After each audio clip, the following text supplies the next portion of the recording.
नमस्कार, मैं हूं आपके साथ स्नेह श्रेयस। आयोन भारत बिहार झारखंड देख रहे हैं आप। 20 जून शुक्रवार को सीवान में प्रधानमंत्री नरेंद्र मोदी की जनसभा के मंच पर एक ऐसा पल सामने आया जिसने बिहार की सियासत में नई हलचल पैदा कर दी। मंच पर जब मुख्यमंत्री नीतीश कुमार पहुंचे तो उन्होंने हमेशा की तरह सभी नेताओं से मुलाकात की, लेकिन जैसे ही उनकी नजर चिराग पासवान पर पड़ी तो वो ठिठक गए। चिराग ने तुरंत झुककर उन्हें प्रणाम कर लिया और दोनों के बीच कुछ पल की हल्की फुल्की बातचीत हुई। देखने वालों को ये पल भले ही सामान्य लगे, लेकिन सियासी गलियारों में ये मुलाकात की एक गूंज बनकर फैल गई। आखिर दोनों के बीच बातचीत क्या हुई है? 2 दिन बाद चिराग पासवान की पार्टी के वरिष्ठ नेता और जमुई से सांसद अरुण भारती ने इस बात की परतें खोलते हुए बताया कि नीतीश कुमार ने मुस्कुराते हुए चिराग से पूछा, क्या वाकई बिहार विधानसभा चुनाव लड़ने जा रहे हो? अगर हां तो कहां से?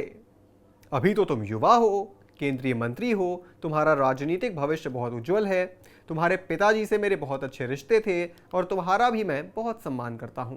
ऐसे में अभी बिहार की राजनीति में उतरने की क्या जरूरत है?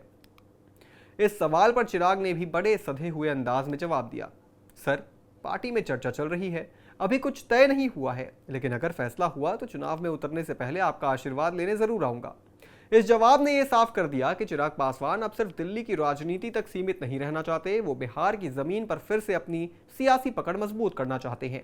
ये वही चिराग हैं जिन्होंने कभी नीतीश कुमार को सत्ता से बेदखल करने की मुहिम छेड़ दी थी और आज उन्हीं के सामने विनम्रता से आशीर्वाद की बात कर रही हैं।